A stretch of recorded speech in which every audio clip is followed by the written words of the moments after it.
안녕하세요. 저는 이일임 목장의 나윤주입니다. 저는 하나님의 은혜로 중학생 때 미국으로 유학을 갈 수 있었습니다.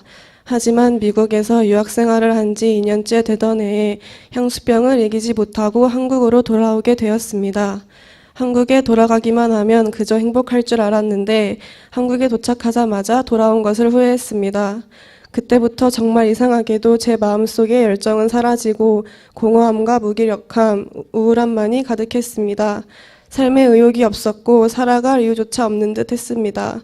한국에 돌아와 다니게 된 학교에서도 무의미한 시간만 흘러갔고 왜 다녀야 되는지 의문이 들어 자퇴를 결심했었습니다.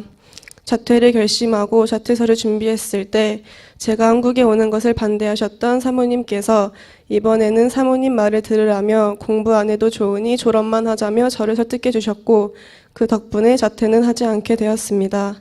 하지만 그뿐이었습니다. 정말 졸업장을 따기 위해 학교를 다녔고 공부는커녕 지각하는 일은 많아졌고 종종 결석도 하게 되었습니다. 학교에 가는 것은 그저 친구들을 만나러 가는 것에 불과했고 그때부터 학교가 끝나면 친구들과 시간 보내기에 바빴습니다. 그렇게 저는 공허하고 힘든 마음을 하나님이 아닌 세상으로 채우기 시작했습니다. 그러다 보니 하나님과의 관계는 점점 멀어졌고 예배 시간은 아무 의미 없이 흘러갔습니다. 그렇게 좋아하던 찬양팀을 섬기는 것마저 부담스러웠고 억지로 하는 듯한 느낌이 들어 찬양팀을 하는 것이 처음으로 즐겁지가 않았습니다. 저에게 있어 찬양팀은 어렸을 적 저의 꿈이었고 제일 멋진 일이었습니다. 초등학교 1학년 때 다른 친구들은 장래희망에 선생님, 의사, 변호사를 적을 때 저는 찬양팀을 적어서 담임선생님께 찬양팀이 무엇인지 설명을 드려야 했던 적도 있었습니다. 그러나 제가 좋아서 섬겼던 찬양팀이 그저 무거운 짐처럼 느껴지기 시작했고 교회에 나가는 것도 즐겁지 않았고 수요, 금요 예배도 점점 나가기 싫어졌습니다.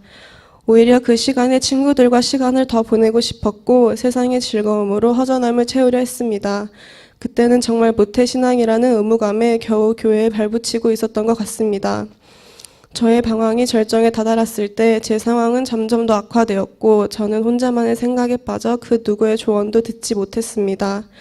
그저 달기만 할 줄 알았던 세상이 주는 기쁨이 점점 써지고 친구와의 관계도 틀어졌습니다.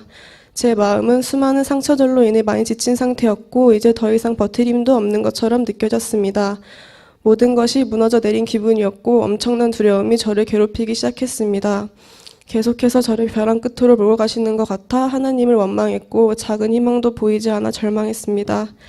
하지만 정말 혼란으로 가득한 그때, 모든 것을 다 포기하려고 했던 그때 하나님께서는 마치 그 순간을 기다리셨다는 듯이 제 마음을 만져주셨고 치유해 주시기 시작하셨습니다.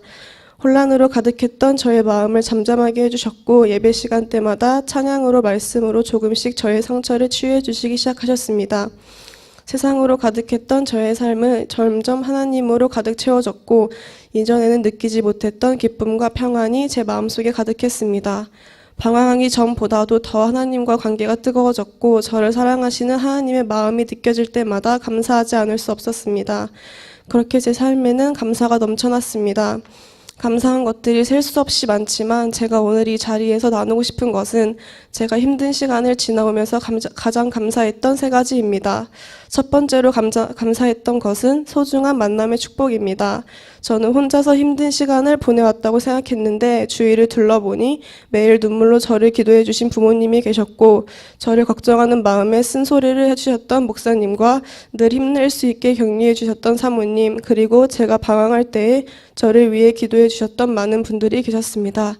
그 덕분에 제가 이만큼 버틸 수 있었고 또 그만큼 더 성장할 수 있었음을 깨닫게 되었고 저에게 이런 큰 만남의 축복을 허락해 주신 하나님께 너무 감사했습니다. 두 번째로 감사했던 것은 예배의 즐거움을 깨닫게 하신 것입니다.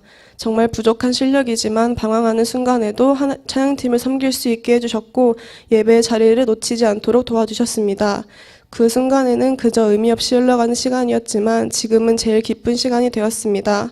예배자로 주님 앞에 나아가는 것이 즐겁고 그만큼 받은 은혜가 너무 커서 제 스스로 예배의 자리를 절대 놓치지 않으려고 노력할 수 있었습니다. 또 어떠한 유혹도 예배가 있는 시간에는 단호하게 뿌리칠 수 있는 마음이 생겼습니다. 이전에는 잘 느끼지 못했던 하나님을 사랑하는 기쁨과 즐거움을 깨닫게 해주셨고 놓치지 않게 해주셔서 너무 감사했습니다. 마지막으로 감사했던 것은 저를 향한 하나님의 무한한 사랑입니다. 정말 아무것도 아닌 저를 너무나 큰 사랑으로 안아주셨고 작은 상처들 하나하나를 다 치유해 주셨고 더 성장할 수 있도록 인도해 주셨습니다. 긴 터널을 지날 때는 그저 헤매고만 있는 줄 알았는데 그마저도 다 하나님의 인도하심이었고 좋지 않게만 보였던 상황들을 모두 협력하여 선을 이루셨고 이 모든 것이 전부 저를 위한 계획이었다는 것에 또 다시 하나님께 감사했습니다. 비록 저는 지금 세상이 말하는 바람직한 삶, 성공한 삶을 살고 있진 않지만 제가 불안한 마음을 떨쳐버리고 믿음을 잃지 않을 수 있는 것은 지금까지도 그래왔듯이 하나님께서는 저의 길을 인도하실 것이고 저를 절대 포기하지 않으시고 저를 위해 모든 것을 계획하시는 분이심을 믿기 때문입니다. 아직도 많이 부족하고 연약한 저이지만 그렇기에 하나님을 더 의지할 수 있는 것 같습니다. 제가 여기까지 올 수 있었던 것도 지금 이 자리에 설 수 있는 것도 다 하나님의 은혜입니다. 그렇기에 저는 감사와 찬양을 멈출 수 없습니다. 지금 이 간증도 오직 하나님께만 영광이 되길 바라며 하나님을 등지고 돌아섰던 저를 절대 포기하지 않으신 하나님께 감사하며 간증을 마치겠습니다. 감사합니다.